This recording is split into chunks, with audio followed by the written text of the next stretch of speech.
Hey, we're going to talk about the benefits of annotation. Hopefully this book looks familiar to you. So don't let this page freak you out. It looks insane. If every page of your book looked like this, that would probably have been a waste of your time. So one of the things we're going to talk about is prioritizing and focusing on events and character development that are going to be significant to theme in your book rather than going on, a literary device hunt, which is not really going to be useful for you. This page is the last page of the vignette called Scar, where Ame is the narrator, and it's a really significant chapter of this book for thematic development. So one of the things that you might be wondering is, well, how do I know what to prioritize when I'm annotating? I know how to identify metaphors and similes and all that stuff, but how do I know it's worth my time when I'm reading in this academic space? So one of the things that's going to be useful to you is to think about the structure of the book that you're studying. And I say studying because when you're reading a work of literature for your pre-AP English class, it's a different headspace than leisure reading, right? You're not necessarily annotating your book, you're reading for fun. Some people like doing that. I don't know if you do. But when you're reading for an academic purpose, annotation is super beneficial, not only for retaining significant information from your reading, but for really focusing your mind on how all these little pieces fit together to create that bigger picture, which is theme. So we're going to focus on this vignette. And the reason we know it's significant is because, again, coming back to the structure of this book, it is told in vignettes. Each section of 4 is thematically linked as well. Something that was also helpful to you that your pre-AP team did for you was create the character guide, which gives you kind of a plot map to help your brain, as well as some information about the structure and narrative pacing of the book in general, which told you this is a character-driven work, that we have multiple narrators and that they're interconnected in many ways. So because this is a character-driven work, things that are thematically significant are going to involve some sort of epiphany, as I see here, of a character. Epiphany meaning a change of mind, an expanding worldview, things like that. So when you see that happening with a character, you know that's significant, you know it's going to contribute to thematic development, because that's essentially what a character-driven work is all about, right? You know this is focusing on these concepts of cultural collision, right? Your pre-AP team also gave you a bunch of thematic topics to focus on.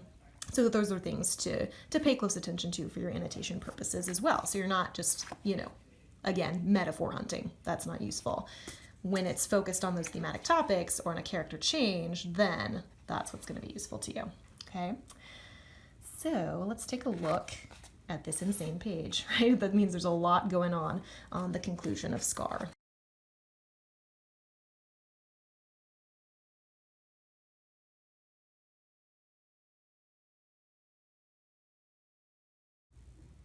Okay, so let's focus on some big moments on this page. There's so much going on. We really don't need to talk about every little annotation on this page.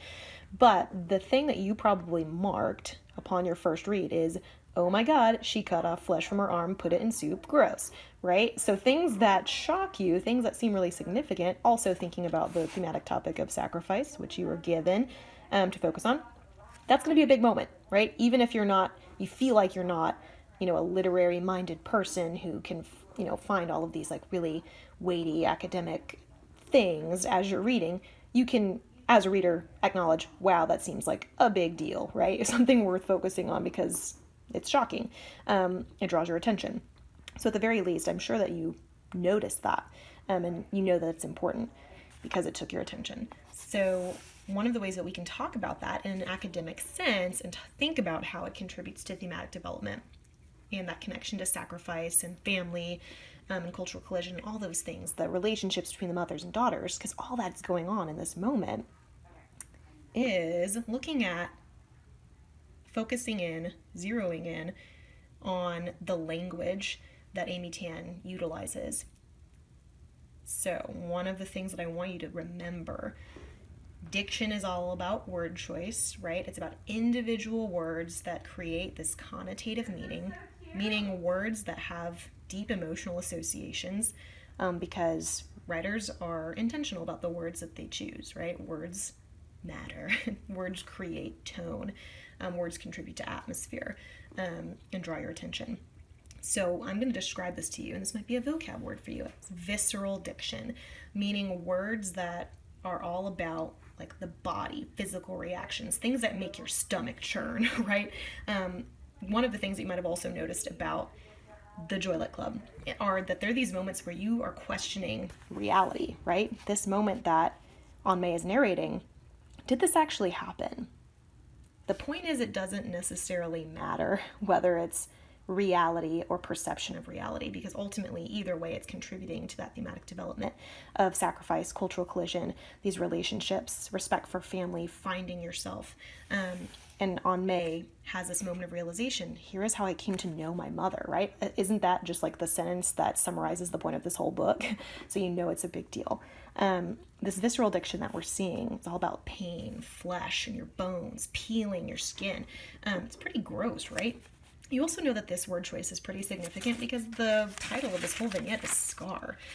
So that title is really culminating on this page. She's talking about the wound, right? And this cool thing that Amy Tan does is that she's transcending this physical idea of a wound. She's talking about how a physical wound represents this emotional wound. And so we know that that's important. Here we go. Even though I was young, I could see the pain of the flesh and the worth of the pain. This is a parallel structure. This is something that Amy Tan does really in an interesting way with her sentence structure. So it draws your attention to the concept, those balanced phrases, pain of the flesh, worth of the pain. This is how a daughter honors her mother. It is a show so deep, it is in your bones. Another thing you should think about is if you run across a word you don't know, you better figure out what that word means rather than just skip over it, right? This Chinese word was mentioned on page 44, and it's defined for you. Okay, so that's an important callback. Show respect for ancestors or family. Okay, so that's that reference there. So you need to know that's what she's talking about. And we know that's a really important thematic idea in this book. The pain of the flesh is nothing. The pain you must forget. You have some anaphora here, right? Focusing on the pain. We have multiple phrases that begin the same way. Because sometimes that is the only way to remember what is in your bones. You must peel off your skin and that of your mother and her mother before her until there is nothing. No scar, no skin, no flesh. So in addition to this visceral diction, these things, again, that make your stomach churn, we have this phrase, you must peel off your skin. We know that's not literal, right? But what does that image evoke? First, she's saying you must do this. It's the imperative, meaning you have to do it. It's something that you have no choice in.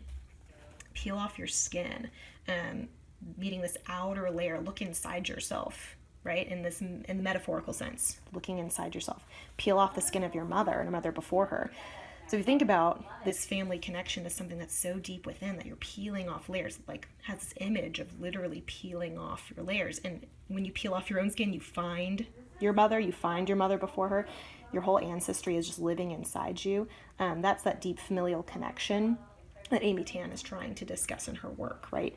How significant that is, how deep it is, even if you don't know it's there. It is there when you peel away these layers until there is nothing, no scar, no skin, no flesh. That's how you honor your mother. Okay, in times where our characters have a hard time connecting to their parents, right, which they all do really in one way or another, whether it's cultural collision or something else. Typically it's a cultural collision of some fashion. Until there is nothing, no scar, no skin, no flesh. Meaning, right, she's acknowledging the suffering is there, but in order to honor her parents, in order to find herself and find peace, she's stripping away the outer layers. She's finding her trauma, right, which is a scar, right? A wound is literally something traumatic to your flesh.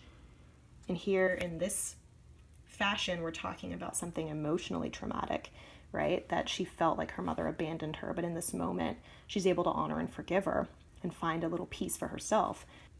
When she peels away her flesh and she acknowledges the depth of that familial connection so deep, it is in your bones, right? Continuing on with this imagery, looking that deep within, when you peel that away, there's nothing, no scar, meaning no trauma. You can strip that away. You can find forgiveness. You can remove that wound, right, from your mindscape, basically. No skin, no flesh. There's nothing covering that show that is so deep within your bones. If you've taken away all of that surface level stuff, all of that suffering, you can find the respect for your family that's so deep that you believed you couldn't have accessed it, but you do, right? You're looking so deep inside that you're able to find some peace, identity, forgiveness. And ultimately, that's really what Amy Tan is trying to talk about, is trying to reconcile all of these different elements of these characters' identities where they struggle to figure out their place in the world. But when they can look inside and kind of acknowledge the depth of that familial connection and know that that is their place, that's part of who they are, they really do find some peace within themselves. And ultimately, that's like part of Amy Tam's message, right? That's part of her theme. And so this moment that An Mei is describing, using this visceral diction, using the imagery and this metaphor of the scar representing an emotional wound and trauma that you can strip away and find forgiveness within yourself, that respect so deep it's in your bones, right? All of these things are literary techniques that contribute to the message of the novel. And so that is really what we want to get out of Annotation, is a focus on these minute pieces, thinking of it like a puzzle, focusing on these different puzzle pieces that ultimately, when you fit them together, looking at these different strategies and these different things that Amy Tan has done as an author to really drive home the point of this book, right? All these little pieces fit together to create that bigger picture, which is theme.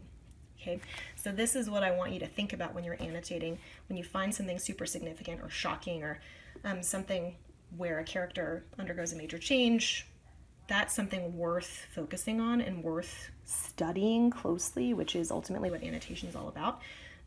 Spend your time and your energy on those moments rather than, the scavenger hunt, which makes annotation kind of tedious and not useful, right? We want it to be useful to you. So hopefully a close read of this page, looking at an example annotation, has given you another tool prior to your essay day or your Socratic seminar, where you can maybe take a second look at moments that stuck out to you and really dissecting them. Good luck.